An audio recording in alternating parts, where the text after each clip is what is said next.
ಶ್ರೀ ಗುರುಭ್ಯೋ ನಮಃ. ಕಳೆದ ದಿವಸಗಳಲ್ಲಿ ಹಂಸ ಮತ್ತು ದಿವಿಕರು ಅಂತ ಹೆಸರಿನ ಇಬ್ಬರು ಉನ್ಮತ್ತರಾದಂತಹ ರಾಜಕುಮಾರರು, ಅವರಿಗೆ ಜನಾರ್ದನ ಅನ್ನೋ ಒಬ್ಬ ಬ್ರಾಹ್ಮಣ ಸ್ನೇಹಿತ, ಇಬ್ಬರು 3 ಜನ ಕೂಡ ಜೊತೆಗೆ ಹುಟ್ಟಿದವರು, ಜೊತೆಗೆ ವಿದ್ಯಾಭ್ಯಾಸವನ್ನು ಪಡ್ಕೊಂಡವರು ಮತ್ತು ಕೂಡಿಯೇ ಗೃಹಸ್ಥಾಶ್ರಮವನ್ನು ಪ್ರವೇಶ ಮಾಡಿದವರು. ಅವರ ಅಪ್ಪ ಬ್ರಹ್ಮದತ್ತ ಅನ್ನುವ ರಾಜಸೂಯ ಯಾಗವನ್ನು ತಮ್ಮ ತಂದೆಯ ಕಡೆಯಿಂದ ಮಾಡಿಸಬೇಕು, ಅದಕ್ಕಾಗಿ ಎಲ್ಲ ರಾಜರನ್ನು ಸೋಲಿಸಿ ಅವರಿಂದ ಕಪ್ಪ ಕಾಣಿಕೆ ವಸೂಲಿ ಮಾಡಿಕೊಂಡು ಬಂದು ರಾಜಸೂಯ ಯಾಗವನ್ನು ಪ್ರಾರಂಭ ಮಾಡಬೇಕು ಅಂತ ಅವರ ಆಲೋಚನೆ ಆಗಿತ್ತು. ಅದರಂತೆ ತಮ್ಮ ಸ್ನೇಹಿತನಾದಂತಹ ಜನಾರ್ದನನನ್ನ ಕೃಷ್ಣನ ಬಳಿಗೆ ಹೋಗಿ ಕಪ್ಪ ಕಾಣಿಕೆಗಳನ್ನ ತೆಗೆದುಕೊಂಡು ಬಾ ಅಂತ ಈಗ ಕಳಿಸಿಕೊಟ್ರು. ಆ ಜನಾರ್ದನ ಕೃಷ್ಣನ ಬಳಿಗೆ ಹೋಗಿ ಇಂಥ ಕಠೋರವಾದಂಥ ಸಂದೇಶವನ್ನು ಹೇಗೆ ಮುಟ್ಟಿಸಬೇಕು ಅಂತ ಗೊಂದಲ ಉಳ್ಳವನಾಗಿ ಕೆಲವು ದಿವಸಗಳನ್ನು ಕಳೆದ. ಅದಾದ ಮೇಲೆ ಏನಾದರಾಗಲಿ ಕೃಷ್ಣನ ದರ್ಶನವಾದರೂ ನನಗೆ ಆದೀತು ಅನ್ನುವ ಭಾವನೆಯಿಂದ ಕೃಷ್ಣನ ರಾಜಧಾನಿಯಾದಂತಹ ದ್ವಾರಕಾ ನಗರಕ್ಕೆ ಪ್ರಯಾಣ ಬೆಳೆಸಿದ ಅನ್ನುವಲ್ಲಿಗೆ ಹರಿವಂಶದ ಭವಿಷ್ಯ ಪರ್ವದ 114ನೇ ಅಧ್ಯಾಯ ಮುಕ್ತಾಯ ಆಗಿತ್ತು. 115ನೇ ಅಧ್ಯಾಯದಲ್ಲಿ ಆ ಜನಾರ್ದನ ದ್ವಾರಕಾ ನಗರಕ್ಕೆ ಪ್ರವೇಶ ಮಾಡಿ ಸುಧರ್ಮ ಅನ್ನುವಂಥ ಸಭಾಭವನಕ್ಕೆ ಬಂದಂತಹ ವರ್ಣನೆ ಇದೆ. ಕೃಷ್ಣನನ್ನ ಅವನು ದರ್ಶನ ಮಾಡಿದ. ಕೃಷ್ಣನ ಮುಂಭಾಗದಲ್ಲಿ ಸಾತ್ವಿಕಿ ಕುತ್ಕೊಂಡಿದ್ದ, ಕೃಷ್ಣನ ಪಕ್ಕದಲ್ಲಿ ನಾರದ ಋಷಿಗಳು ಕುತ್ಕೊಂಡಿದ್ರು. ದುರ್ವಾಸ ಮತ್ತು ನಾರದರ ಜೊತೆಗೂಡಿ ಕೃಷ್ಣ ಏನೋ ಮಾತುಕತೆಯನ್ನ ಮಾಡ್ತಾ ಇದ್ದ. ಉಗ್ರಸೇನ ಮಹಾರಾಜ ರಾಜಸಿಂಹಾಸನದಲ್ಲಿ ಕುತ್ಕೊಂಡು ಎಲ್ಲವನ್ನು ಕೂಡ ನೋಡ್ತಾ ಇದ್ದ. ವಂದಿಮಾಗದರು ಕೃಷ್ಣನ ವೈಭವವನ್ನು ವರ್ಣನೆ ಮಾಡ್ತಿದ್ರು. ಗಂಧರ್ವ ಅಪ್ಸರೆಯಲ್ಲರೂ ಕೂಡ ನೃತ್ಯ ಸಂಗೀತದ ಸೇವೆಯನ್ನು ಕೃಷ್ಣನಿಗೆ ಸಲ್ಲಿಸ್ತಾ ಇದ್ರು. ಅವನು ಆ ಜನಾರ್ದನ ಅನ್ನೋ ಬ್ರಾಹ್ಮಣ ಕೃಷ್ಣನ ಸನ್ನಿಧಿಗೆ ಬಂದು ಅವನನ್ನು ನೋಡಿ, ನಾಮ್ನಾ ಜನಾರ್ದನೋಸ್ಮಿ, ನಾನು ಜನಾರ್ದನ ಎಂಬ ಹೆಸರಿನ ಬ್ರಾಹ್ಮಣ ಅಂತ ಹೇಳಿಕೊಂಡು ಆ ಕೃಷ್ಣನ ಚರಣಾರವಿಂದಗಳಿಗೆ ನಮಸ್ಕಾರ ಮಾಡಿದ. ದೂತೋಸ್ಮಿ ದೇವದೇವೇಶ ಹಂಸಸ್ಯ ಡಿಂಭಕಸ್ಯ ಚ, ದೇವದೇವನೇ ಕೃಷ್ಣನೇ, ನಾನು ಹಂಸ ಡಿವಿಕರ ದೂತನಾಗಿ ನಿನ್ನ ಬಳಿಗೆ ಬಂದಿದ್ದೇನೆ ಅಂತ ಹೇಳ್ಕೊಂಡ.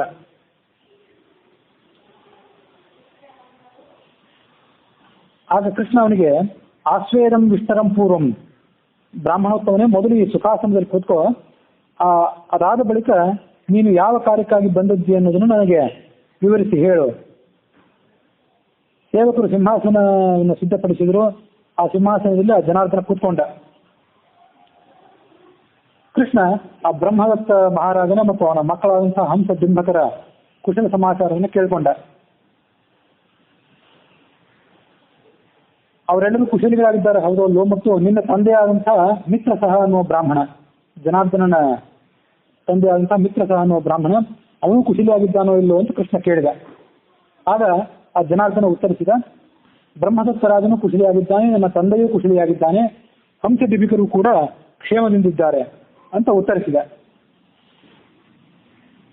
ಈಗ ನನಗೆ ಹೇಳು, ಆ ಇಬ್ಬರು ಉನ್ಮತ್ತರಾದಂತಹ ಹಂಸ ಡಿಂಬಕರು ಯಾವ ಸಂದೇಶವನ್ನು ನನಗೆ ಕಳಿಸಿಕೊಟ್ಟಿದ್ದಾರೆ? ಆ ಸಂದೇಶ ಹೇಳಲಿಕ್ಕೆ ಯೋಗ್ಯವಾಗಿರಲಿ ಅಥವಾ ಅಯೋಗ್ಯವಾಗಿರಲಿ, ಅದು ಯಾವುದೇ ಥರ ಇದ್ರೂ ನನಗೆ ಅದನ್ನು ತಿಳಿಸು. ನೀನು ಅವರ ದೂತನಾಗಿರೋದ್ರಿಂದ ಅವರು ಹೇಳಿದಂತಹ ಸಂದೇಶ ಒಂದು ಅಯೋಗ್ಯವಾಗಿದ್ದರೆ ಅದರ ಪರಿಣಾಮ ನಿನ್ನ ಮೇಲೆ ಆಗೋದಿಲ್ಲ. ಹಾಗಾಗಿ ನೀನು ಆ ಸಂದೇಶವನ್ನು ನನಗೆ ತಿಳಿಸು ಅಂತ ಹೇಳಿದ. ಆಗ ಜನಾರ್ದನ ಹೇಳಿದ, ಸರ್ವಜ್ಞನಾಗಿದ್ರೂ ಕೂಡ ಏನೂ ತಿಳಿಯದವರಂತೆ ನೀನು ಯಾಕೆ ಈ ರೀತಿ ವರ್ತನೆ ಮಾಡ್ತಿದ್ದಿ? ನಿನ್ನ ತಿಳಿಲಿಗೆ ಬರದಂತೆ ಯಾವ ಸಂಗತಿಯೂ ಕೂಡ ಜಗತ್ತಿನಲ್ಲಿ ನಡೆಯುವಂಥದ್ದು ಇಲ್ಲವೇ ಇಲ್ಲ. ಹಾಗಿದ್ರೂ ನೀನು ಆ ರಾಜಕುಮಾರರು ಕೊಟ್ಟಂತ ಸಂದೇಶವನ್ನು ತಿಳಿಸುವಂತ ನನಗೆ ಒತ್ತಾಯ ಮಾಡ್ತಿದ್ಯಲ್ಲ. ನಿನ್ನನ್ನು ಜ್ಞಾನಿಗಳಾದವರು ವಿಷ್ಣು ಅಂತ ಕರೀತಾರೆ. ವಿಷ್ಣು ಅಂದ್ರೆ ವ್ಯಾಪಕನಾದವನು ಅಂತ ಅರ್ಥ. ನೀನು ಈ ಜಗತ್ತಿನಲ್ಲಿರುವಂಥ ಎಲ್ಲವನ್ನು ಕೂಡ ತಿಳ್ಕೊಳ್ಳಿಕ್ಕೆ ಸಮರ್ಥನಾಗಿದ್ದಿ. ಹಾಗಿರುವಾಗ ನನ್ನನ್ನೇ ನೀನು ಕೇಳೋದು ಉಚಿತ ಅಲ್ಲ. ಆದ್ರೆ ನನ್ನನ್ನು ಕೇಳ್ತಾ ಇದ್ದೆ ನೀನು, ಆ ಕರ್ತವ್ಯಕ್ಕನುಸಾರವಾಗಿ ನಾನು ಅವರ ಸಂದೇಶವನ್ನು ನಿನಗೆ ತಿಳಿಸ್ತೇನೆ. ರಾಜಸೂಯ ಯಾಗವನ್ನು ಮಾಡುವವನಿದ್ದಾನೆ ಬ್ರಹ್ಮದತ್ತ ಮಹಾರಾಜ, ಅದಕ್ಕಾಗಿ ಅವನ ಮಕ್ಕಳಾದಂತಹ ಹಂಸ ಡಿಂಬಕರಿಬ್ಬರು ಕೂಡ ನನ್ನನ್ನ ನಿನ್ನ ಬಳಿಗೆ ಕಳಿಸಿದ್ದಾರೆ. ಯದುವಂಶದ ಮುಖ್ಯರಿಂದ ಕಪ್ಪ ಕಾಣಿಕೆಗಳನ್ನು ತೆಗೆದುಕೊಂಡು ಬಾ ಅಂತ ಹೇಳಿ ಕಳಿಸಿದ್ದಾರೆ. ಆ ಕಪ್ಪ ಕಾಣಿಕೆಗಳ ಜೊತೆಗೆ ಸಮುದ್ರ ತೀರದಲ್ಲಿ ವಾಸ ಮಾಡುವಂತ ನೀನು ದೊಡ್ಡ ಪ್ರಮಾಣದ ಉಪ್ಪನ್ನು ಕೂಡ ಕಳಿಸಬೇಕಾಗಿದೆ. ಹಾಗಾಗಿ ಆ ರಾಜಕುಮಾರರಿಬ್ಬರು ನನ್ನ ಇಲ್ಲಿ ಕಳಿಸಿದ್ದಾರೆ. ಹೀಗೆ ಆ ಜನಾರ್ದನ ಹಂಸಡಿಂಬಕರ ಸಂದೇಶವನ್ನು ಕೃಷ್ಣನ ಸನ್ನಿಧಿಗೆ ತಿಳಿಸಿದ. ಆಗ ಕೃಷ್ಣ ಅದನ್ನು ಕೇಳಿ ಅಟ್ಟಹಾಸ ಮಾಡಿ ನಕ್ಕು ಆ ಸಂದೇಶಕ್ಕೆ ತನ್ನ ಉತ್ತರವನ್ನು ತಿಳಿಸಿದ. ನನ್ನಿಂದ ಕಪ್ಪ ಕಾಣಿಕೆಯನ್ನು ಸ್ವೀಕಾರ ಮಾಡಬೇಕು ಅಂತ ಹಂಸಡಿಂಬಕರಿಬ್ಬರು ಪ್ರವೃತ್ತಿ ಮಾಡಿದ್ದಾರಲ್ಲ, ನಿಜವಾಗ್ಲೂ ಅವರು ಮಹಾಪರಾಕ್ರಮಿಗಳೇ ಆಗಿರಬೇಕು. ಇಂಥದೊಂದು ಸಂದೇಶವನ್ನು ನನಗೆ ಇಲ್ಲಿ ತನಕ ಯಾರೂ ಮುಟ್ಟಿಸಿರ್ಲಿಲ್ಲ. ಅಂತ ಒಂದು ಅದ್ಭುತವಾದಂತಹ ಸಂದೇಶವನ್ನ ಅವರು ಇವತ್ತು ಮುಟ್ಟಿಸಿದ್ದಾರೆ. ಹಾಗಾಗಿ ನಾನು ಏನು ಸಂದೇಶ ಅವರಿಗೆ ಕೊಡ್ತೀನಿ ಅನ್ನೋದನ್ನು ತಿಳಿಸು. ನೀನು ನಿನ್ನ ಮೂಲಕ ನಾನು ಅವರಿಗೆ ಹೇಳಿ ಕಳಿಸ್ತೇನೆ. ಅದು ಆ ಸಂದೇಶವನ್ನು ನೀವು ತೆಗೆದುಕೊಂಡು ಹೋಗು ಅಂತ ಕೃಷ್ಣ ಹೇಳಿದ ಆ ಜನಾರ್ದನ ಬ್ರಾಹ್ಮಣನಿಗೆ. ಮತ್ತೆ ತನ್ನ ಸುತ್ತಮುತ್ತಲಿರುವಂತಹ ಯಾದವ ಶ್ರೇಷ್ಠರು ಸಾತ್ಯಕಿ, ಬಲರಾಮ ಮೊದಲಾದಂತಹ ಯಾದವ ಮುಖಂಡರೇನಿದ್ರು ಅವರನ್ನು ಕುರಿತು ಈ ಮಾತು ಹೇಳಿದ. ಯಾದವರೇ, ನನ್ನ ಕಡೆಯಿಂದ ಕಪ್ಪ ಕಾಣಿಕೆಗಳನ್ನ ಸ್ವೀಕಾರ ಮಾಡ್ಲಿಕ್ಕೆ ಅಪೇಕ್ಷೆ ಪಡ್ತಾನಲ್ಲ ಈ ಮಹಾರಾಜ, ರಾಜಸೂಯ ಯಾಗವನ್ನು ಬೇರೆ ಮಾಡಬೇಕು ಅಂತ ಅಪೇಕ್ಷೆ ಪಡ್ತಾನಲ್ಲ, ಮತ್ತು ಅದಕ್ಕೆ ನಾನು ಕಪ್ಪ ಕಾಣಿಕೆ ಕೊಡಬೇಕಾಗಿದೆಯಲ್ಲ. ಎಷ್ಟು ಚೆನ್ನಾಗಿದೆ ಈ ವ್ಯವಸ್ಥೆ. ಈ ಹಾಸ್ಯಾಸ್ಪದವಾದಂತಹ ಮಾತನ್ನು ನೀವು ಕೇಳಿ.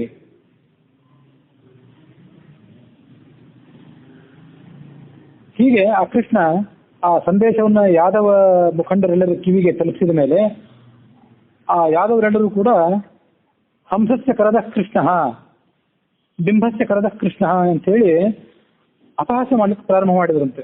ಎಲ್ಲರೂ ಸಾಮೂಹಿಕವಾಗಿ ಸೇರಿ ತಾಳವಾದ್ಯಗಳನ್ನ ವಾದನ ಮಾಡಿದ್ರು.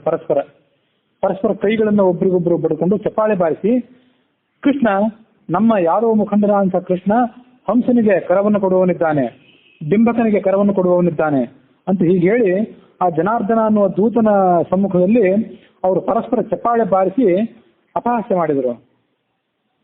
ಆ ಅಪಹಾಸ್ಯವನ್ನು ಕೇಳಿದಂತಹ ಜನಾರ್ದನನಿಗೆ ಬಹಳ ಸಂಕಟ ಆಯಿತು. ತನ್ನ ಮಿತ್ರನಾದಂತಹ ಹಂಸ ಡಿಂಬಕರನ್ನು ಕೂಡ ಅವನು ನಿಂದನೆ ಮಾಡಿದ. ಎಂಥ ಮೂರ್ಖರ ದೂತನಾಗಿ ನಾನು ಇಲ್ಲಿಗೆ ಬಂದಿದ್ದೇನೆ ಅಂತೇಳಿ. ಮತ್ತು ಕೊನೆಗೆ ಅವನಿಗೆ ತನ್ನ ತಲೆಯನ್ನೇ ಎತ್ತಲಿಕ್ಕೆ ಆಗಲಿಲ್ಲ, ತಲೆ ತಗ್ಗಿಸಿ ಕೂತ್ಕೊಂಡ್ಬಿಟ್ಟ.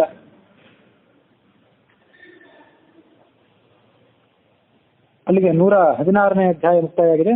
117ನೇ ಅಧ್ಯಾಯದಲ್ಲಿ ಹೀಗಿದೆ, ಆ ಯಾದವ ಮುಖ್ಯರೆಲ್ಲರೂ ಕೂಡ ಹಂಸ ಮತ್ತು ಬಿಂಬಕರನ್ನು ಹೀಗೆ ಅಪಹಾಸ್ಯ ಮಾಡಿದಾಗ ಕೃಷ್ಣ ಆ ದೂತನಿಗೆ ಹೀಗೆ ಹೇಳಿದ, ಆಯ್ತು, ನೀನು ಇನ್ನ ನಮ್ಮ ಸಂದೇಶವನ್ನು ತೆಗೆದುಕೊಂಡು ನಿಮ್ಮ ರಾಜರಿಗೆ ತಿಳಿಸು. ನಾನು ಅವರಿಗೆ ಕಪ್ಪ ಕಾಣಿಕೆಯನ್ನು ಕೊಡ್ತೇನೆ, ಆದ್ರೆ ಯಾವುದೇ ಧನ ಕನಕಾದಿ ರೂಪದಲ್ಲ ಮತ್ತು ಆ ಉಪ್ಪಿನ ರೂಪದಲ್ಲಿ ಕೂಡ ಅಲ್ಲ. ಹೊಸದಾಗಿ ಬಾಣಗಳನ್ನು ತಯಾರು ಮಾಡಿಸಿ ಇಟ್ಟಿದ್ದೇನೆ. ಸಾಣೆಕಲ್ಲಿನ ಮೇಲೆ ಉಜ್ಜೆ ಅವುಗಳು ಎಷ್ಟು ಹರಿತವಾಗಿದೆ ಅನ್ನೋದನ್ನು ಪರೀಕ್ಷೆ ಮಾಡಿಸಿಟ್ಟಿದ್ದೇವೆ. ಅಂತಹ ಬಾಣಗಳ ಮೂಲಕವಾಗಿ ನಾನು ಆ ಹಂಸ ಡಿಂಬಕರಿಗೆ ಕಪ್ಪ ಕಾಣಿಕೆಗಳನ್ನು ಕೊಡ್ತೇನೆ. ಅಥವಾ ನನ್ನ ಹಸ್ತದಲ್ಲಿರುವಂತಹ ಚಕ್ರಾಯುಧವನ್ನಾದರೂ ಪ್ರಯೋಗ ಮಾಡಿ ಅವರ ತಲೆಗಳನ್ನು ಕಡಿದು ಅವರಿಗೆ ನಾನು ಕಾಣಿಕೆಗಳನ್ನ ಕೊಡ್ತೇನೆ. ರುದ್ರನ ವರವನ್ನು ಅವರು ಪಡ್ಕೊಂಡಿದ್ದಾರಲ್ಲ, ಉನ್ಮತ್ತರಾಗಿದ್ದಾರಲ್ಲ, ಬೇಕಾದ್ರೆ ಆ ರುದ್ರನೇ ಅಲ್ಲಿಗೆ ಬರಲಿ, ರುದ್ರನೇ ಅಲ್ಲಿಗೆ ಬಂದು ಅವರ ರಕ್ಷಣೆಯನ್ನು ಮಾಡಲಿ. ನಾನು ಹೀಗೆ ಅವರಿಗೆ ಕಪ್ಪ ಕಾಣಿಕೆಯನ್ನು ಕೊಡುವನಿದ್ದೇನೆ. ಹಂಸ ಡಿಂಬಕರಿಬ್ಬರು ಕೂಡ ನಾನು ಕೊಡುವಂತ ಕಪ್ಪವನ್ನು ಸ್ವೀಕಾರ ಮಾಡಲಿಕ್ಕೆ ಪುಷ್ಕರ ಕ್ಷೇತ್ರಕ್ಕೆ ಬರಲಿ, ಅಥವಾ ಪ್ರಯಾಗ ಕ್ಷೇತ್ರಕ್ಕೆ ಬರಲಿ, ಅಥವಾ ಮಧುರಾ ಕ್ಷೇತ್ರಕ್ಕೆ ಬರಲಿ, ನಾನು ಅಲ್ಲಿಗೆ ಸಮೇತನಾಗಿ ಬರ್ತೇನೆ. ಹಾಗಾಗಿ ಈ ಸಂದೇಶವನ್ನು ಅವರಿಗೆ ತೆಗೆದುಕೊಂಡು ಹೋಗಿ ತಿಳಿಸು. ಬ್ರಾಹ್ಮಣನೇ, ನನ್ನಲ್ಲಿ ನಿನಗೆ ಅಪಾರವಾದಂಥ ಭಕ್ತಿ ಇದೆ, ಆ ವಿಷಯ ನನಗೆ ಗೊತ್ತಿದೆ. ಹೀಗೆ ಗೊತ್ತಿರೋದ್ರಿಂದ ನೀನು ಯಾವುದೇ ರೀತಿ ಸಂಕಟ ಪಡಬೇಕಾಗಿಲ್ಲ, ದುಃಖ ಪಡಬೇಕಾಗಿಲ್ಲ. ಈ ಸಂದೇಶವನ್ನು ತೆಗೆದುಕೊಂಡು ಅವರಿಗೆ ಹೋಗಿ ತಿಳಿಸು.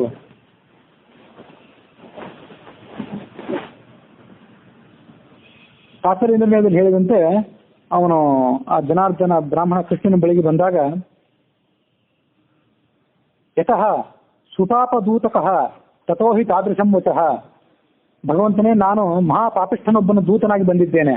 ಹಾಗಾಗಿ ಮಹಾಪಾಪಕರವಾದಂತಹ ಸಂದೇಶವನ್ನೇ ನಿನಗೆ ನಾನು ತಲುಪಿಸಬೇಕಾಗಿದೆ. ಈ ಎಲ್ಲ ಪಾಪಗಳನ್ನು ನೀನು ಕ್ಷಮೆ ಮಾಡುವಂತ ಆತ ಕೃಷ್ಣನ ಬಿಡಿಗೆ ಕೇಳ್ಕೊಂಡಂತೆ ಮೊದಲೇ.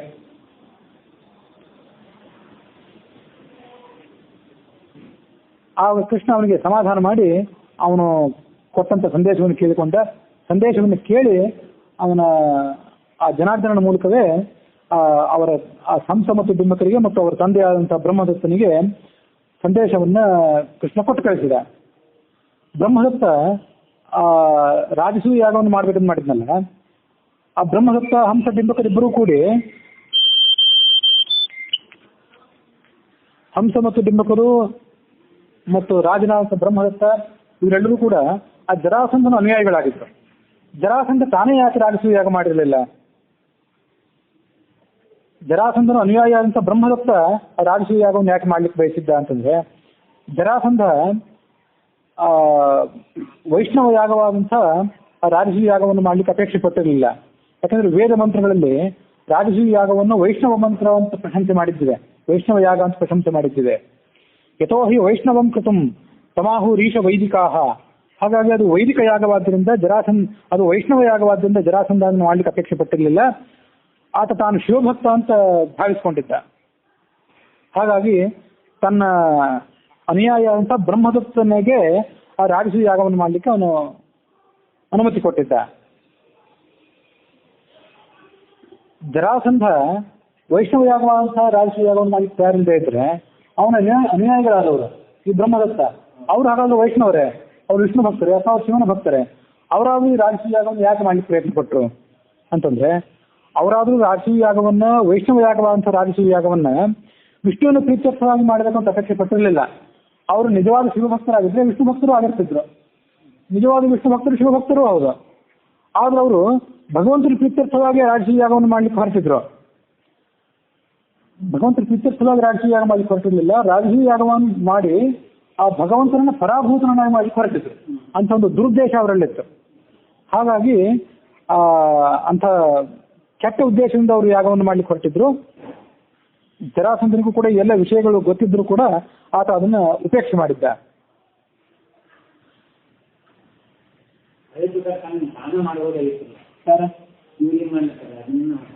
ಜರಾಸಂಧ ಮಾಡುದು ತಾನೇ ಆದ್ರೂ ಮಾಡಬಹುದಿತ್ತು.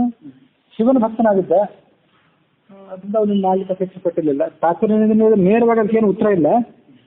ಜರಾಸಂಧ ಅಂತೂ ಶಿವಭಕ್ತ, ವೈಷ್ಣವ ಯಾಗವನ್ನು ತಾನು ಮಾಡ್ಲಿಕ್ಕೆ ಅಪೇಕ್ಷೆ ಪಡಲಿಲ್ಲ.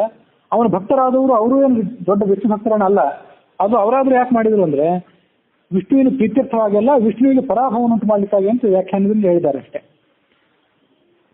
ಜರಾಸಂಧ ತನ್ನ ಬಾಹುಬಲವನ್ನು ನೆಚ್ಕೊಂಡವನು ಮತ್ತು ಶಿವನ ವರಗಳನ್ನು ನೆಚ್ಕೊಂಡವನು. ಹಾಗಾಗಿ ಆ ಬಾಹುಬಲ ಮತ್ತು ಶಿವನ ವರಗಳ ಮೂಲಕವಾಗಿ ಕೃಷ್ಣನನ್ನ ಅಂದ್ರೆ ವಿಷ್ಣುವಿನ ಅವತಾರಭೂತನಾದಂತ ಕೃಷ್ಣನನ್ನ ಮಣಿಸಿಬಿಡ್ತೇನೆ ಅಂತ ಅವನು ಭ್ರಮಿಸಿದ್ದ. ಅವನಿಗೆ ಈ ರಾಜಸೂಯ ಯಾಗವೂ ಬೇಕಾಗಿರ್ಲಿಲ್ಲೇನೋ ಕೃಷ್ಣನನ್ನ ಪರಾಭೂತನನ್ನಾಗಿ ಮಾಡಲಿಕ್ಕೆ.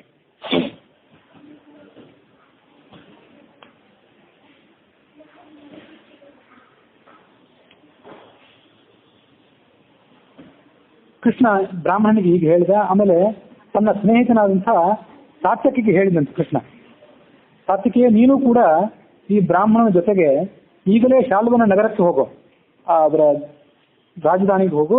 ಆ ಇಬ್ಬರು ರಾಜಕುಮಾರರಿಗೂ ನನ್ನ ಸಂದೇಶವನ್ನು ತಿಳಿಸು ಮತ್ತು ಅವರಿಬ್ಬರು ಯುದ್ಧಕ್ಕೆ ಕೂಡಲೇ ಪ್ರವೃತ್ತಿ ಮಾಡಿದವರಾಗಿ ಮನಸ್ಸು ಕೆರಳಿ ಯುದ್ಧಕ್ಕೆ ಬಂದಿರಬೇಕು. ಆ ರೀತಿಯಾಗಿ ನೀನು ಅವರ ಮನಸ್ಸನ್ನು ಪ್ರಚೋದಿಸುವ. ಹೀಗೆ ಹೇಳಿದ ಕೂಡಲೇ ಸಾತ್ಯಕಿ ಕೃಷ್ಣನ ಆಜ್ಞೆಯನ್ನು ಸ್ವೀಕಾರ ಮಾಡಿ ಕುದುರೆಯ ಮೇಲೆ ಕೂತ್ಕೊಂಡು ಆ ಬ್ರಾಹ್ಮಣನ ಜೊತೆಗೆ ಹಂಸದಿಗ್ಗರ ರಾಜಧಾನಿ ಹೊರಟ. ಜನಾರ್ದನ ಮತ್ತು ಸಾತ್ಯಕಿ ಇಬ್ಬರೂ ಕೂಡ ಸಭಾಮಂದಿರವನ್ನು ಪ್ರವೇಶ ಮಾಡಿದ್ರು. ಅಲ್ಲಿ ಒಂದು ಉತ್ತಮವಾದಂತಹ ಆಸನದಲ್ಲಿ ಸಾತ್ಯಕಿಯು ಕೂತ್ಕೊಂಡ. ಅವನ ಪಕ್ಕದಲ್ಲಿ ಜನಾರ್ದನ ಬ್ರಾಹ್ಮಣನು ಕೂತ್ಕೊಂಡ. ಆಮೇಲೆ ಆ ಜನಾರ್ದನ ತನ್ನ ಸ್ನೇಹಿತರಾದಂತಹ ಹಂಸ ದಿಗ್ಗರ ಭೇಟಿಯನ್ನ ಈ ಸಾತ್ಯಕಿಗೆ ಮಾಡಿಸಿದ. ಸಾತ್ಯಕಿ ಎನ್ನುವ ಹೆಸರಿನ ಯದುವೀರ ಇವನು ಕೃಷ್ಣನ ದೂತನಾಗಿ ಇಲ್ಲಿ ಬಂದಿದ್ದಾನೆ, ಕೃಷ್ಣನಿಗೆ ಈತ ಬಲಗೈ, ಇವನ ಸಂದೇಶವನ್ನು ನೀವು ಕೇಳಿ ಅಂತ ಆ ಇಬ್ಬರು ಸ್ನೇಹಿತರಿಗೆ ಹೇಳಿದ. ಆಗ ಆ ಹಂಸ ಹೇಳಿದ, ನಾವು ಈ ಸಾತ್ಯಕಿ ಬರ್ತಿದ್ದಾನೆ ಅನ್ನುವಂಥ ನಿರೀಕ್ಷೆಯನ್ನು ಹೊಂದಿದ್ದೆವು ಮತ್ತು ಅವನ ಪರಾಕ್ರಮದ ಬಗ್ಗೆನೂ ನಾವು ಕೇಳಿದ್ದೆವು ಹಿಂದೆ. ಈಗ ಅವನನ್ನು ಪ್ರತ್ಯಕ್ಷವಾಗಿ ನೋಡ್ತಿದ್ದೇವೆ. ಧನುರ್ವೇದದಲ್ಲಿ ಮತ್ತು ವೇದಶಾಸ್ತ್ರಗಳಲ್ಲಿ ಈತ ಮಹಾ ನಿಪುಣ ಅಂತ ನಾವು ಕೇಳಿದ್ದೇವೆ. ಅವನು ಈಗ ಪ್ರತ್ಯಕ್ಷವಾಗಿ ಬಂದು ನಮ್ಮನ್ನು ಭೇಟಿ ಮಾಡಿದ್ದನ್ನು ನೋಡಿ ನಮಗೆ ಬಹಳ ಸಂತೋಷ ಆಗಿದೆ. ಸಾತ್ಯಕಿಯೇ ಕೃಷ್ಣ ಕುಶಲಿಯಾಗಿದ್ದಾನೇನೋ, ಬಲಭದ್ರ ಉಗ್ರಸೇನ ಮೊದಲಾದವರು ಕ್ಷೇಮದಿಂದಿದ್ದಾರೇನೋ ಅಂತ ಕೇಳಿದ. ಅದಕ್ಕೆ ಸಾತ್ಯಕಿ ಬಹಳ ಸಂಕ್ಷಿಪ್ತವಾಗಿ ಎಲ್ಲರೂ ಕುಶಲಿಗಳಾಗಿದ್ದಾರೆ ಅಂತ ಹೇಳಿದ. ಅವನ ಹೃದಯದಲ್ಲಿ ಕೋಪ ಉರಿದು ಹೋಗ್ತಾ ಇತ್ತು, ಆದ್ರೆ ಮಾತಿನಲ್ಲಿ ಅದನ್ನೇನು ತೋರಿಸ್ಕೊಡದೆ ಎಲ್ಲರೂ ಕುಶಲಿಗಳಾಗಿದ್ದಾರೆ ಅಂತ ಉತ್ತರ ಹೇಳಿದ. ಆಮೇಲೆ ಹಂಸ ತನ್ನ ದೂತನಾದಂತಹ ಜನಾರ್ದನನ್ನು ಕೇಳಿದ, ಚಕ್ರಪಾಣಿಯಾದಂತಹ ಕೃಷ್ಣನನ್ನು ನೀನು ಭೇಟಿ ಮಾಡಿದೀಯಾ, ಅಲ್ಲಿ ಏನೇನು ವೃತ್ತಾಂತ ನಡೆಯಿತು, ಕಾಲಹರಣ ಮಾಡಬೇಡ, ಬೇಗ ಅದನ್ನು ಹೇಳು ಅಂತ ಹೇಳಿದ. ಅಲ್ಲಿಗೆ 117ನೇ ಅಧ್ಯಾಯ ಮುಕ್ತಾಯವಾಗಿದೆ. ಹೀಗೆ ಆ ಹಂಸ ಹೇಳಿದ ಕೂಡಲೇ ಜನಾರ್ದನ ಆ ಭಗವಂತನ ಅಂತ ಕೃಷ್ಣನನ್ನು ಸ್ತೋತ್ರ ಮಾಡಿ ಹಂಸನಿಗೆ ಹೇಳಿದ, ಹೌದು, ನಾನು ಜನಾರ್ದನನ್ನು ಪ್ರತ್ಯಕ್ಷವಾಗಿ ಕಂಡೆ. ಒಂದು ಕೈಯಲ್ಲಿ ಶಂಖವನ್ನು ಹಿಡ್ಕೊಂಡಿದ್ದ, ಮತ್ತೊಂದು ಕೈಯಲ್ಲಿ ಚಕ್ರವನ್ನ ಆತ ಹಿಡ್ಕೊಂಡಿದ್ದ, ಪೀತಾಂಬರವನ್ನ ಆತ ಧರಿಸಿದ್ದ.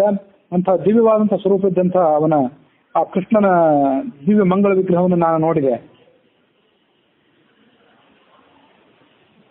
ಆ ಕೃಷ್ಣನಿಗೆ ನೀವು ಕಳಿಸಿಕೊಟ್ಟಂತಹ ಸಂದೇಶದಿಂದ ಬಹಳ ಕ್ರೋಧ ಬಂದಿತ್ತು.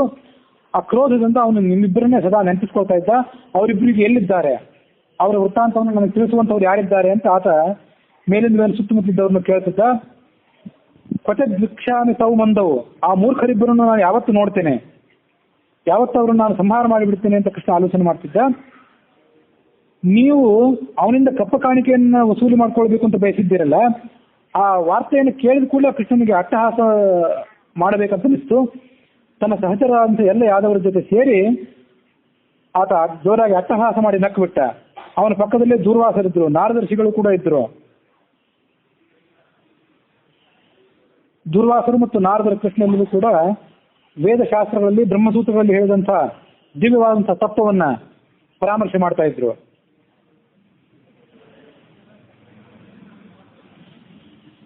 ಆ ಕೃಷ್ಣ ನೀನು ಎಲ್ಲಿದ್ದಿ ಅಂತ ತಿಳ್ಕೊಳ್ಬೇಕು ಅಂತ ಅಪೇಕ್ಷೆ ಪಟ್ಟಿದ್ದಾನೆ ಅಂತ ಈ ಜನಾರ್ದನ ಹೇಳಿದ.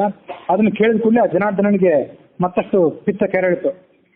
ಅರೇ ಬ್ರಾಹ್ಮಣ ದಾಯಾದ ಅಂತ ಹೇಳಿ ಅವನನ್ನು ಸಂಬೋಧನೆ ಮಾಡಿದ, ನನ್ನ ಸ್ನೇಹಿತನಾದವನು.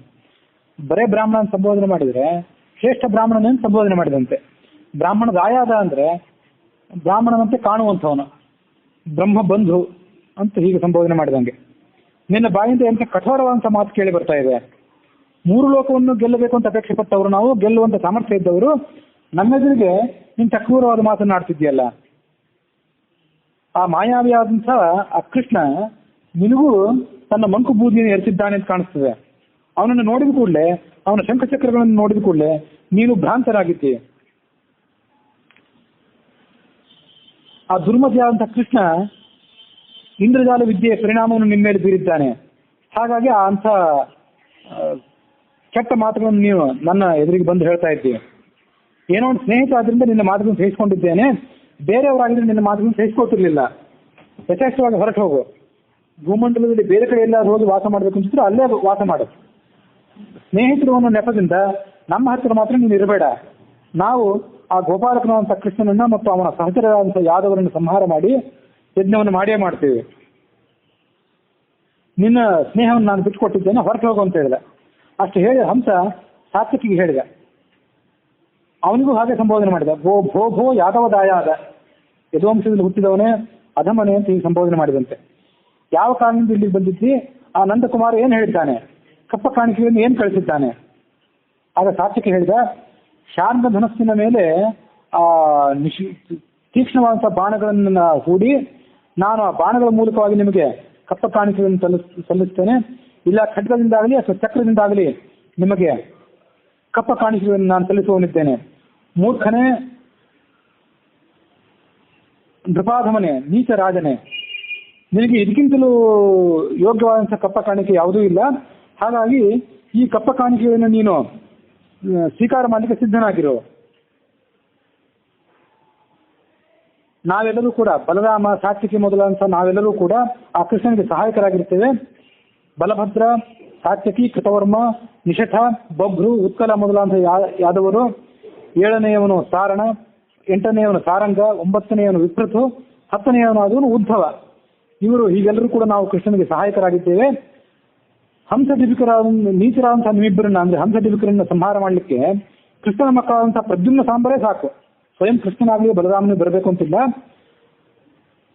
ಶಂಕರ ನಿಮಗೆ ವರವನ್ನು ಕೊಟ್ಟು ಸುಮ್ಮನೆ ಕೂತು ಬಿಟ್ಟಿದ್ದಾನೆ. ಹಾಗಾಗಿ ಆತನ ವರವನ್ನು ನೀವು ಅವಲಂಬಿಸಿ ಉನ್ಮತ್ತರಾಗಿದ್ದೀರಿ.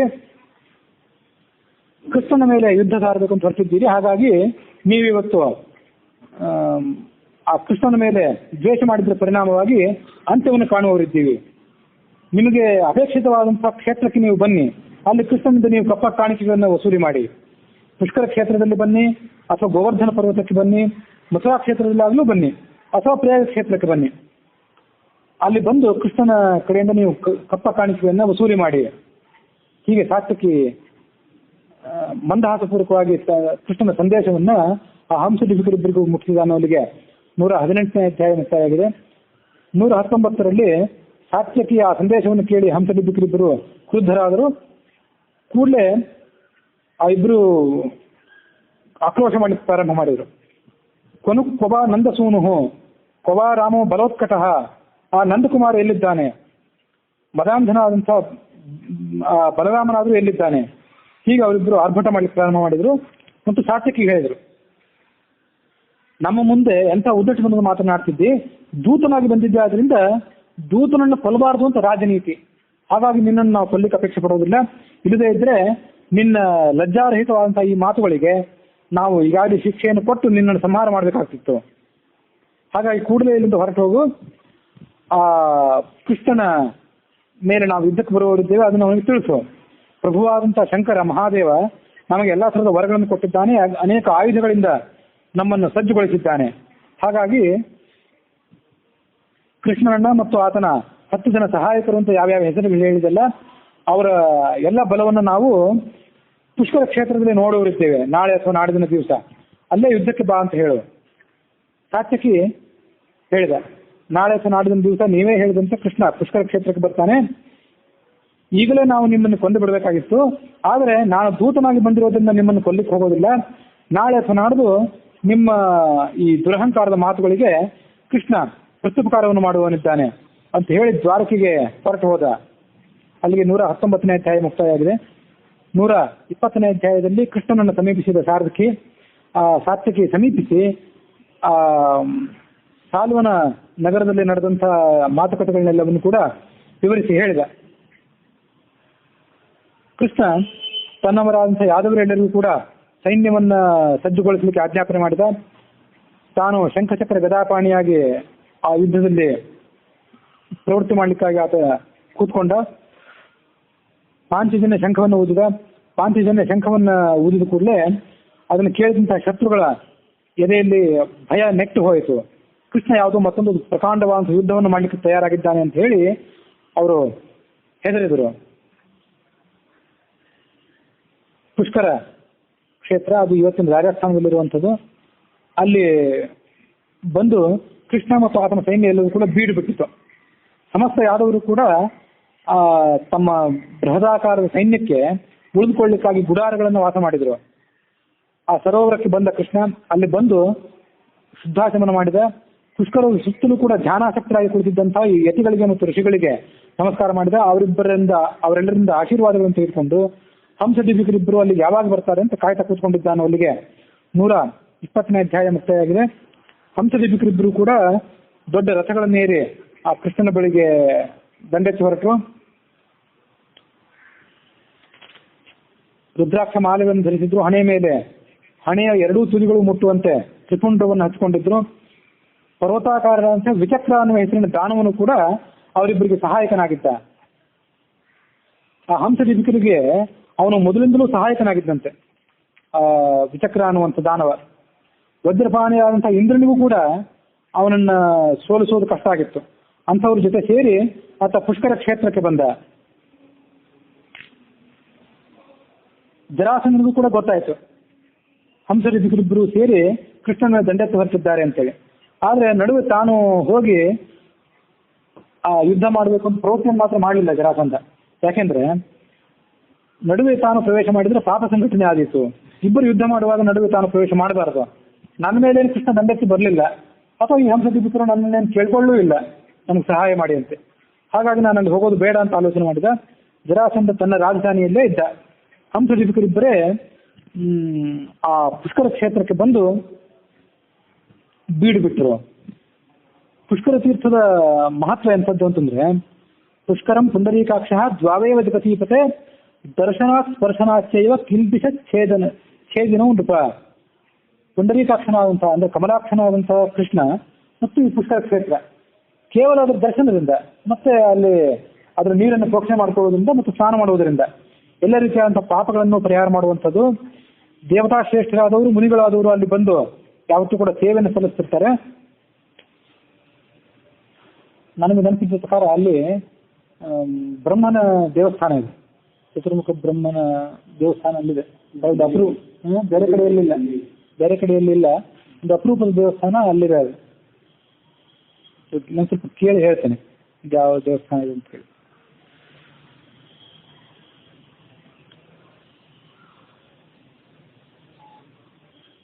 ಹೀಗೆ ಹಂಸಡಿಬಿಗರಿಬ್ಬರು ಕೂಡ ಅಲ್ಲಿಗೆ ಬಂದರು. ರಾಕ್ಷಸರ ಸೈನ್ಯವೂ ಕೂಡ ಆ ಹಂಸಡಿಬಿಕರಿಬ್ಬರಿಂದ ಕೂಡಿದಂಥ ರಾಕ್ಷಸ ಸೈನ್ಯ ಅಲ್ಲಿಗೆ ಬಂದು ಆ ಕೃಷ್ಣನನ್ನ ಮತ್ತು ಅವನ ಸಮೇತವಾದಂಥ ಯಾದವರ ಸೈನ್ಯವನ್ನ ನೋಡಿತು ಅನ್ನೋಲ್ಲಿಗೆ 121ನೇ ಅಧ್ಯಾಯ ಮುಕ್ತಾಯವಾಗಿದೆ.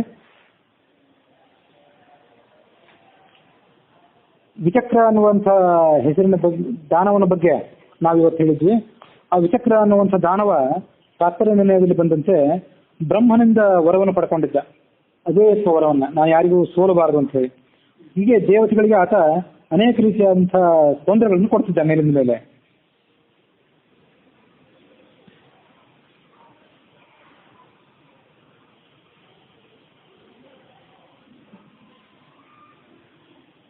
ತಾತ್ಪರ್ಯ ನಿರ್ಣಯದ ವ್ಯಾಖ್ಯಾನದಲ್ಲಿ ಏನು ಹೇಳ್ತಾರಂದ್ರೆ, ಜರಾಸಂಧ ತನ್ನ ಶಿಷ್ಯರಾದಂತಹ ಹಂಸಡಿಬಿಕರಿದ್ದು ಸಹಾಯಕ್ಕೆ ಅಲ್ಲಿ ಬರಲಿಲ್ಲ. ಯಾಕೆ ಬರಲಿಲ್ಲ ಅಂದ್ರೆ, ಆ ಹಂಸಡಿಬಿಕರಿಬ್ಬರು ಉನ್ಮತ್ತರಾಗಿ ಜರಾಸಂಧ ಈ ದುರ್ವಾಸ ಋಷಿಗಳಿಗೆ ಅಪಚಾರ ಮಾಡಿದ್ರು. ಯತಿಗಳಾದಂತಹ ದುರ್ವಾಸರಿಗೆ ಅಪಚಾರ ಮಾಡಿದ್ರು. ದುರ್ವಾಸ ಋಷಿ ಶಿವನ ಅವತಾರ. ಶಿವಾಂಶ ಸಂಭೂತರಾದಂತಹ ದುರ್ವಾಸರಿಗೆ ಇವರಿಬ್ರು ಅಪಚಾರ ಮಾಡಿದ್ರು. ಅವರಿಗೆ ಕಿವಿ ಹಿಂಡಿ ಬುದ್ಧಿ ಹೇಳಲಿಲ್ಲ ಜರಾಸಂಧ. ಆದ್ರೆ ಆ ಶಿವಾಂಶ ಸಂಭೂತರಾದಂತಹ ದುರ್ವಾಸನ ಮೇಲೆ ಬಹಳ ಭಕ್ತಿ ಇತ್ತು ಅವನಿಗೆ. ಆ ಶಿವಾಂಶ ಸಂಭೂತರಾದಂತಹ ದುರ್ವಾಸರಿಗೆ ಅಪಚಾರ ಮಾಡಿದ್ದಾರಲ್ಲ, ಹಾಗಾಗಿ ಅವ್ರಿಗೆ ನಾನು ಸಹಾಯ ಮಾಡಬಾರದು ಅಂತ ಆಲೋಚನೆ ಮಾಡಿದ್ದ ಅವನು ಜರಾಸಂಧ. ಅದಕ್ಕಾಗಿ ಆ ಜರಾಸಂಧ ಅಲ್ಲಿ ಪ್ರವೇಶ ಮಾಡಲಿಲ್ಲ ಅಂತ ತಾತ್ಪರ್ಯ ನಿರ್ಣಯದ ವ್ಯಾಖ್ಯಾನ ಅದನ್ನು ತಿಳಿಸ್ತದೆ. ಕೃಷ್ಣ ದುರ್ವಾಸನ ಜೊತೆಗೆ ಕರ್ಕೊಂಡು ಬಂದನು ಆ ಪುಷ್ಕರ ಕ್ಷೇತ್ರಕ್ಕೆ. ಯುದ್ಧ ಹೇಗೆ ನಡೆಯೋದಿದೆ, ನಿಮಗೆ ಅಪಚಾರ ಮಾಡಿದಂಥ ಹಂಸಡಿಬಿಕರಿಬ್ಬರಿಗೆ ಶಿಕ್ಷೆ ಏನಾಗೋದಿದೆ ನೋಡಿ ಬನ್ನಿ ಅಂತ ಅವ್ರನ್ನ ಕರ್ಕೊಂಡೇ ಬಂದಿದ್ದ. ಮೊನ್ನೆ ಒಂದು ದಿವಸ ಹೇಳಿದ್ದೆ, ಡಿಭಿಕ ಅಂತ ಏನಿದೆಯಲ್ಲ ಅದನ್ನು ಅನೇಕ ರೀತಿಯಾಗಿ ಉಚ್ಚಾರ ಮಾಡಬಹುದು. ಬಿ ಅನ್ನೋದು ಅಲ್ಪ ಪ್ರಾಣವಾಗಿ ಉಚ್ಚಾರ ಮಾಡಬಹುದು, ಅಥವಾ ಡಿಭಿಕ ಅಂತ ಬಿ ಅನ್ನು ಮಹಾಪ್ರಾಣವಾಗಿ ಉಚ್ಚಾರ ಮಾಡಬಹುದು, ಅಥವಾ ಡಿಭಕ ಅಂತ ಉಚ್ಚಾರ ಮಾಡಬಹುದು, ಅಥವಾ ಡಿಂಭಕ ಹಾಗೂ ಉಚ್ಚಾರ ಮಾಡಬಹುದು. ಈಗ ಅನೇಕ ರೀತಿಯಾಗಿ ಮಹಾಭಾರತ ಮತ್ತು ಹರಿವಂಶಾದಿಗಳಲ್ಲಿ ಕಾಣಿಸ್ತವೆ. ಆಚಾರ್ಯರು ಅದನ್ನು ಮಾತ್ರ ಸಮೀಯತುಶ್ಚ ತಾವೋಭವು ಅತಾತ್ರ ಹಂಸ ದೀರ್ಘಿಕವು ಅಂತ ಉಚ್ಚಾರ ಮಾಡಿದ್ದಾರೆ. ಡಿಗೆ ದೀರ್ಘ ಹೇಳ್ತಾರೆ. ಆ ಡಿ ಅನ್ನೋದಕ್ಕೆ ದೀರ್ಘ ಹೇಳಿದ್ದು ಮಹಾಭಾರತ ಹರಿವಂಶಾದಿಗಳಲ್ಲಿ ಕಾಣ್ತಿಲ್ಲ. ಅವರು ಕೂಡ ಆಚಾರ್ಯರು ಅದನ್ನ ತಮ್ಮ ಶ್ಲೋಕದಲ್ಲಿ ದೀರ್ಘಿಕ ಅಂತ ಉಚ್ಚಾರ ಮಾಡಿ ಪ್ರತ್ಯೇಕ ಪ್ರಯೋಗವನ್ನು ತೋರಿಸ್ತಾರೆ. ಬೇರೆ ಕವಿಗಳಿಗೆ, ಬೇರೆ ಕಾವ್ಯದ ರಚನಾಕಾರರಿಗೆ ಯಾವ ವ್ಯಾಕರಣದ ನಿಯಮಗಳು, ಛಂದಸ್ಸಿನ ನಿಯಮಗಳು ಅನ್ವಯ ಆಗ್ತಾವಲ್ಲ, ಅವು ಆಚಾರ್ಯರಿಗೆ ಅನ್ವಯ ಆಗುವಂಥವಲ್ಲ. ಹಾಗಾಗಿ ಎಷ್ಟೋ ಬಾರಿ ಛಂದಸ್ಸಿನ ಮತ್ತು ವ್ಯಾಕರಣದ ನಿಯಮಗಳನ್ನು ಮೀರಿ ಅವರು ಕಾವ್ಯಗಳನ್ನು ರಚನೆ ಮಾಡಿದ್ದಿದೆ.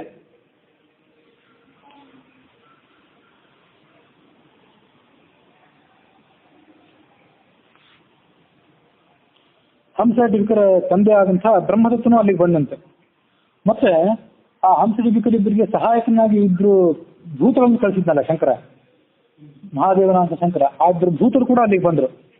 ವಿಚಕ್ರ ಅನ್ನುವಂಥ ದೇವತೆ ಕೂಡ ಅಲ್ಲಿಗೆ ಬಂದ. ಹಿಡಿಂಬ ಅನ್ನುವಂಥ ಒಬ್ಬ ರಾಕ್ಷಸ, ಅವನು ಕೂಡ ಶಿವನನ್ನು ಒಲಿಸಿಕೊಂಡು ವರವನ್ನು ಪಡ್ಕೊಂಡವನು. ಯಾರಿಂದಲೂ ನಿಮಗೆ ಪರಾಭವವೂ ಇಲ್ಲ, ಮರಣವೂ ಇಲ್ಲ ಅಂತ ವರ ಇತ್ತು ಅವನಿಗೆ ಶಿವನಿಂದ. ಹಂಸಡಿಬಿಕರಿಬ್ಬರು ಸ್ನೇಹಿತ ಅವನು.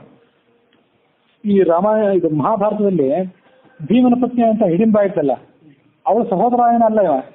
ಈ ಹಿಡಿಂಬ ಬೇರೆ. ಹಂಸಡಿಬಿಕರಿಬ್ಬರ ಹತ್ರ 10 ಅಕ್ಷೋಹಿಣಿ ಸೈನ್ಯ ಇತ್ತು, ತಾತ್ಪರ್ಯ ನಿರ್ಣಯ ಅದನ್ನು ತಿಳಿಸುವಂತೆ. ವಿಚಕ್ರನ ಬಳಿ 6 ಅಕ್ಷೋಹಿಣಿ ಸೈನ್ಯ ಇತ್ತು, ಹಿಡಿಂಬನ ಬಳಿ 1 ಅಕ್ಷೋಹಿಣಿ ಸೈನ್ಯ ಇತ್ತು. ಹೀಗೆ ಒಟ್ಟು 17 ಅಕ್ಷೋಹಿಣಿ ಸೈನ್ಯದಿಂದ ಸಮೇತರಾದಂತಹ ಹಂಸಡಿಬಿಕರಿಬ್ಬರು ಕೂಡ ಕೃಷ್ಣನ ಮೇಲೆ ದಂಡೆತ್ತಿ ಹೋದ.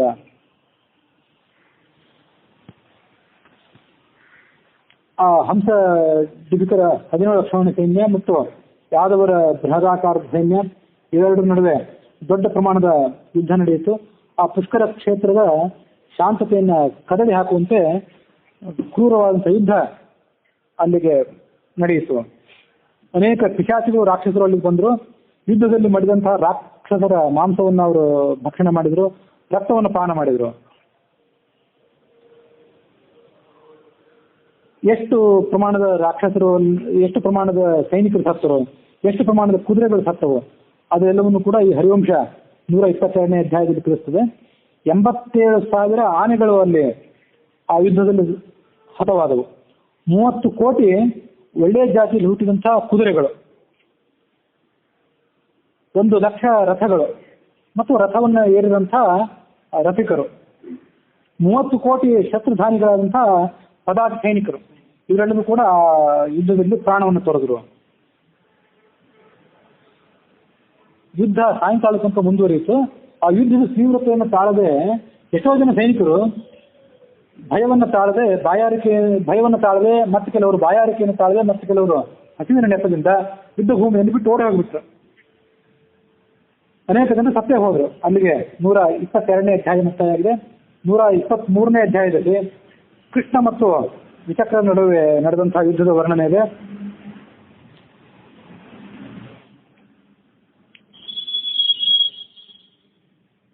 ಕೃಷ್ಣನ ಆಯುಧದ ಪ್ರಹಾರವನ್ನು ತಾಳದೆ ಆ ವಿಚಕ್ರ ಮೂರ್ಛಿತನಾಗಿ ಬಿದ್ದ. ಸ್ವಲ್ಪ ಹೊತ್ತಾದ್ಮೇಲೆ ಮೂರ್ಛೆಯನ್ನ ಬಿಟ್ಟು ತಿಳಿದದ್ದ ಅವನು ಕೈಯಲ್ಲಿ ಒಂದು ಪರಿಗಾಯುಧ ಅನ್ನುವಂಥ ದೊಡ್ಡ ಆಯುಧವನ್ನು ತಗೊಂಡ. ಆ ಆಯುಧವನ್ನು ತೆಗೆದುಕೊಂಡು ಕೃಷ್ಣನ ಮೇಲೆ ಆತ ದಂಡೆತ್ತಿ ಬಂದ.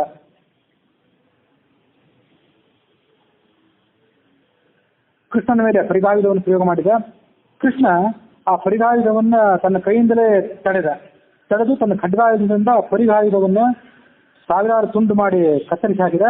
ದೊಡ್ಡೊಂದು ವೃಕ್ಷವನ್ನು ತಗೊಂಡ ಆ ವಿಚಕ್ರ ಅನ್ನುವಂಥ ದಾನವ, ಅದನ್ನು ಕೂಡ ತನ್ನ ಖಡ್ಗದಿಂದ ಕತ್ತರಿಸಿ ಹಾಕಿದ.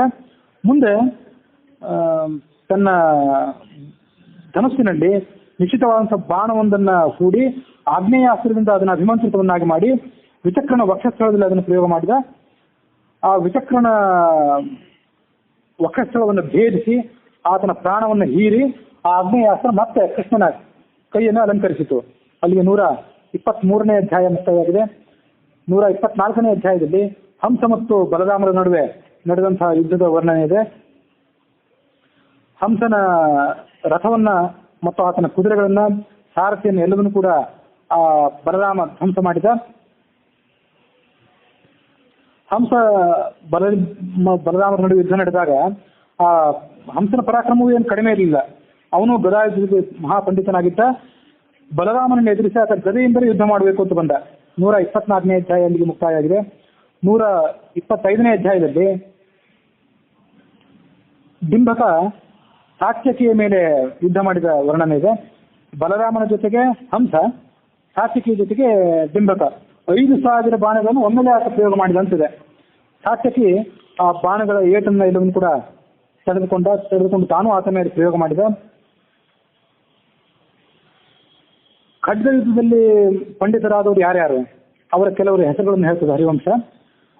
ಮಹಾಭಾಗನಾದಂತಹ ದುಶಾಸನನ ಮಗ, ಸೋಮದತ್ತನ ಮಗನಾದಂತಹ ಭೂರಿಶ್ರವಸ್, ಮತ್ತು ಅರ್ಜುನನ ಮಗನಾದಂತಹ ಅಭಿಮನ್ಯು, ಮತ್ತು ಪಂಚಪಾಂಡವರಲ್ಲಿ ಒಬ್ಬನಾದಂತಹ ನಕುಲ, ಡಿಂಬಕ, ಸಾತ್ಯಕಿ, ಈ 6 ಜನ ಖಡ್ಗ ಯುದ್ಧದಲ್ಲಿ ಮಹಾಪರಿಣತರು, ಪಂಡಿತರು ಎಂಬುದಾಗಿ ಎಲ್ಲ ಕಡೆ ಪ್ರಶಂಸೆಗೊಳಗಾಗಿದ್ರು. ಆ ಸಾತ್ವಿಕಿ ಮತ್ತು ಡಿಂಬಕರಿಬ್ಬರು ಆ ಖಡ್ಗ ಯುದ್ಧದ ವಿವಿಧ ರೀತಿಯಾದಂತಹ ವರಸೆಗಳನ್ನು ತೋರಿಸ್ತಾ ಪರಸ್ಪರ ಯುದ್ಧ ಮಾಡಿದರು. ಭ್ರಾಂತ, ಉದ್ಭ್ರಾಂತ, ಅವಿದ್ಧ, ಪ್ರವಿದ್ಧ, ಬಾಹುನಿಸ್ಕೃತ, ಆಕರ, ವಿಕರ, ಭಿನ್ನ, ನಿರ್ಮರ್ಯಾದ, ಅಮಾನುಷ, ಸಂಕೋಚಿತ, ಕುಲಚಿತ, ಸವ್ಯಜಾನು, ವಿಜಾನು, ಆಹಿಕ, ಚಿತ್ರಕ, ಕ್ಷಿಪ್ತ, ಕುಸುಂಬ, ಲಂಬನ, ಧೃತ, ಸರ್ವಬಾಹು, ವಿನಿಲ್ಬಾಹು, ದಕ್ಷಿಣ, ಉತ್ತರ, ತ್ರಿಬಾಹು, ತುಂಗಬಾಹು, ಸವ್ಯೋನ್ನತ, ಉದಾಸಿ, ಪಟ್ಟಿಕ, ಮೌಷ್ಟಿಕ, ಯೌಧಿಕ ಮತ್ತು ಪ್ರತಿತ. ಇವು 32 ರೀತಿಯಾದಂತಹ ಖಡ್ಗ ಯುದ್ಧದ ಪ್ರಕಾರಗಳು. ಏನಂತ ವರ್ಣನೆ ಇಲ್ಲ, ಸುಮ್ಮನೆ ಇಂಥದ್ದೊಂದು ಇಷ್ಟೊಂದು ಸಂಶೋಧನೆ, ಇಷ್ಟೊಂದು ರೀತಿಯಾದಂತಹ ಪಾಂಡಿತ್ಯ ಆಗಿನ ಕಾಲದ ಯೋಧರಲ್ಲಿ ಇತ್ತು ಅನ್ನೋದಕ್ಕಾಗಿ ಹೇಳಿದೆ ಅಷ್ಟೆ. ಯಾರೊಬ್ರಿಗೂ ಆಯಾಸವೂ ಆಗಲಿಲ್ಲ, ಯಾರೊಬ್ರು ಸೋಲೂ ಇಲ್ಲ, ಯಾರೊಬ್ರು ಸಾಯಲೂ ಇಲ್ಲ. ಅವರ ಪರಾಕ್ರಮವನ್ನು ನೋಡಿ ಅಲ್ಲಿ ಯುದ್ಧದಲ್ಲಿ ನಡೆದಿರುವಂಥವ್ರು, ಯುದ್ಧ ಭೂಮಿಯಲ್ಲಿ ನಡೆದಿರುವಂಥವ್ರು ಮತ್ತು ಆಕಾಶದಲ್ಲಿ ನಡೆದಿರುವಂಥವ್ರು ಇಬ್ಬರು ಕೂಡ ಅದನ್ನ ವರ್ಣನೆ ಮಾಡಿದರು. ಈ ಇಬ್ಬರ ಧೈರ್ಯ ಪರಾಕ್ರಮಗಳು ಅದ್ಭುತವಾಗಿವೆ. ಖಡ್ಗದ ಯುದ್ಧದಲ್ಲಿ ಮತ್ತು ಧನು ವಿದ್ಯೆಯಲ್ಲಿ ಇಬ್ಬರು ಪಾರಂಗತರಾಗಿದ್ದಾರೆ. ಒಬ್ಬನು ಶಂಕರನ ಶಿಷ್ಯ, ಈ ಡಿಂಬಕ ಏನಿದ್ದ ಸ್ವಯಂ ಶಂಕರನಿಂದ ಶಸ್ತ್ರಾಭ್ಯಾಸವನ್ನ ಪಡ್ಕೊಂಡಂಥವನು. ಮತ್ತೊಬ್ಬ ಏನಿದ್ದಾನೆ ಧೀಮಂತರಾದಂಥ ದ್ರೋಣರ ಶಿಷ್ಯ ಸಾತ್ಯಕಿ. ಹೀಗೆ ಇಬ್ಬರು ಮಹಾತ್ಮರಾದವರಿಂದ ವಿದ್ಯಾಭ್ಯಾಸವನ್ನು ಮಾಡಿದವರು, ಅಷ್ಟೇ ಪರಾಕ್ರಮಿಗಳು. ಅರ್ಜುನ, ಸಾತ್ಯಕಿ ಮತ್ತು ಕೃಷ್ಣ ಇವರಿಬ್ಬರು ಯುದ್ಧದಲ್ಲಿ ಮಹಾವೀರರು ಎಂಬುದಾಗಿ ಎಲ್ಲ ಕಡೆ ಪ್ರಶಂಸಿತರಾಗಿದ್ದಾರೆ. ಡಿಂಬಕ ಮತ್ತು ಕುಮಾರನ ಅಂತ ಕಾರ್ತಿಕೇಯ ಅಂದ್ರೆ ಶಂಕರನ ಮಗ ಮತ್ತು ಭಗವಂತನಂತ ಶಂಕರ ಇವರಿಬ್ಬರು ಮಹಾರಥರು ಎಂಬುದಾಗಿ ಪ್ರಖ್ಯಾತರಾಗಿದ್ದಾರೆ. ಅಂತ ಮಹಾರಥರ ಶಿಷ್ಯರು, ಈ ಶಿಷ್ಯರು ಕೂಡ ಮಹಾರಥರೇ ಆಗಿದ್ದರು. ಅವರು ಯುದ್ಧವನ್ನು ಮಾಡಲಿಕ್ಕೆ ಬಂದದ್ದನ್ನು ನೋಡಿ ಈ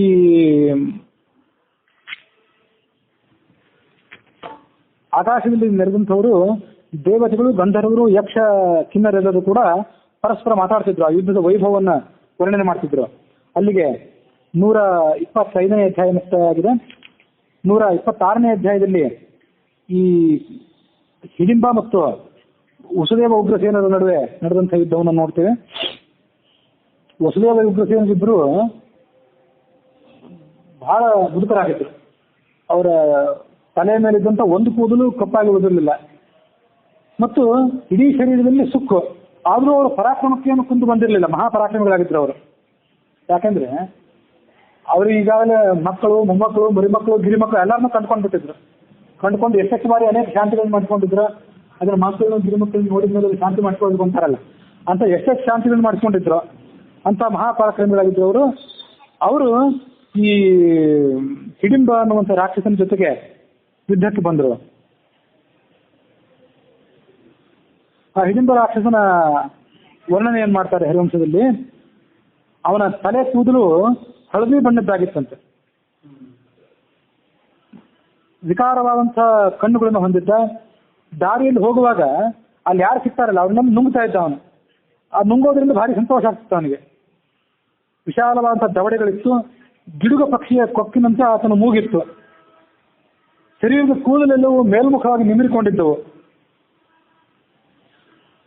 ಶರೀರ ಪರ್ವತಾಕಾರವಾಗಿತ್ತು, ನರಿಯ ಮುಖದಂತೆ ಮುಖ ಇತ್ತು, ಒಂದು ನೀಳವಾದಂಥ ಹೊಟ್ಟೆ ಇತ್ತು. ಜಗತ್ತನ್ನೇ, ಇಡೀ ಜಗತ್ತನ್ನು ಆತ ಭಕ್ಷಣೆ ಮಾಡ್ಲಿಕ್ಕೆ ಒಂದು ವೇಳೆ ನಿಂತರೆ ಅವನಿಗದು ಒಂದೇ ಸುತ್ತ ಆಗ್ತಿತ್ತು, ಅಷ್ಟು ಪರಾಕ್ರಮಿಯಾಗಿತ್ತು ಅವನು. ಅವನ ಹೆಗಲು ಎತ್ತರವಾಗಿತ್ತು, ಆ ಎತ್ತಿನ ಮತ್ತು ಕೋಣದ ಹೆಗಲಿನಂತೆ ಅಂತ ಹೇಳ್ತಿರಲ್ಲ, ಆ ಥರ ಎತ್ತರದ ಹೆಗಲಿತ್ತು ಅವನಿಗೆ. ನೋಡಿದ್ರೆ ದೊಡ್ಡ ಆನೆ ಅಂತ ಕಾಣ್ತಿದ್ದ. ಒಂದು ದೊಡ್ಡ ಹಂಡೆ ಆಕಾರದ ಮಾಂಸವನ್ನು ಒಮ್ಮೆಲೆ ನುಂಗಬಲ್ಲವನಾಗಿದ್ದ. ಕಡಾಯ ಪ್ರಮಾಣದ ರಕ್ತವನ್ನು ಘಟಘಟನೆ ಕುಡಿತಾ ಇದ್ದ, ಅಷ್ಟು ಪರಾಕ್ರಮಿಯಾದವನು. ಒಂದು ದೊಡ್ಡ ಆನೆಯನ್ನು ತನ್ನ ಕೈಯಿಂದ ಎತ್ತಿಸಿದ್ದ. ಆ ಆನೆಯನ್ನು ಎತ್ತಿ ಬಡಿದು ಮತ್ತೊಂದು ಆನೆಯನ್ನು ಕೊಲ್ತಿದ್ದ. ಅವನಿಗೆ ಬೇರೆ ಆಯುಧಗಳು ಬೇಕಾಗಿರಲಿಲ್ಲ. ಶತ್ರುಗಳನ್ನು ಕೊಲ್ಲಿಕ್ಕೆ ಅವನಿಗೆ ಆಯುಧಗಳೇ ಇರಲಿಲ್ಲ. ತನ್ನ ಶ್ವಾಸೋಚ್ಛ್ವಾಸದ ಮೂಲಕವೇ ಅನೇಕ ಶತ್ರು ಪಕ್ಷದ ಸೈನಿಕರನ್ನ ತನ್ನ ಹೊಟ್ಟೆ ಒಳಗೆ ಎಳ್ಕೊಂಡು ಬಿಡ್ತಿದ್ದ. ಹಲವಾರು ರಾಕ್ಷಸರ ಕೈಕಾಲುಗಳನ್ನು ಮುರಿದ, ಮತ್ತೆಷ್ಟೋ ಜನರ ಕುತ್ತಿಗೆಗಳನ್ನು ಕತ್ತರಿಸಿ ಹಾಕಿದ, ಮತ್ತೆಷ್ಟೋ ಜನ ತಾನು ನುಂಗೇ ಬಿಟ್ಟ. ಯಾದವ ವೀರರು ಆ ಹಿಡಿಂಬನ ಪರಾಕ್ರಮವನ್ನು ನೋಡಿ ಭಯಗೊಂಡು ಪಲಾಯನ ಮಾಡಿದರು. ಹಿಂದೆ ರಾವಣನ ತಮ್ಮನಾದಂತಹ ಕುಂಭಕರ್ಣ ತನಗೆ ಎದುರಾಗಿ ಸಿಕ್ಕಂಥ ಆ ವಾನರ ಸೈನ್ಯವನ್ನು ಹೇಗೆ ನುಚ್ಚುನೂರು ಮಾಡ್ತಿದ್ದಲ್ಲ, ಹಾಗೆ ಈ ಹಿಡಿಂಬ ರಾಕ್ಷಸ ತನ್ನ ಎದುರಿಗೆ ಬಂದಂಥ ಯಾದವರ ಸೈನ್ಯವನ್ನ ಧ್ವಂಸ ಮಾಡಲಿಕ್ಕೆ ಪ್ರಾರಂಭ ಮಾಡಿದ. ವಸುದೇವನನ್ನ ಮತ್ತು ಉಗ್ರಸೇನನ್ನ ಇಬ್ಬರನ್ನು ಹಿಡ್ಕೊಳ್ಬೇಕು ಅಂತ ಪ್ರಯತ್ನ ಪಟ್ಟ ಅವನು. ನನ್ನ ಮುಂದೆ ಯಾಕೆ ಬಂದು ನಿಂತಿದ್ದೀರಿ, ಇಬ್ಬರು ಮುದುಕರಾಗಿದ್ದೀರಿ, ನೀವು ನನಗೆ ಎಷ್ಟು ಮಾತ್ರಕ್ಕೆ ಸರಿಸಾಟಿ ಅವರನ್ನ ನಿಂದನೆ ಮಾಡಿದ.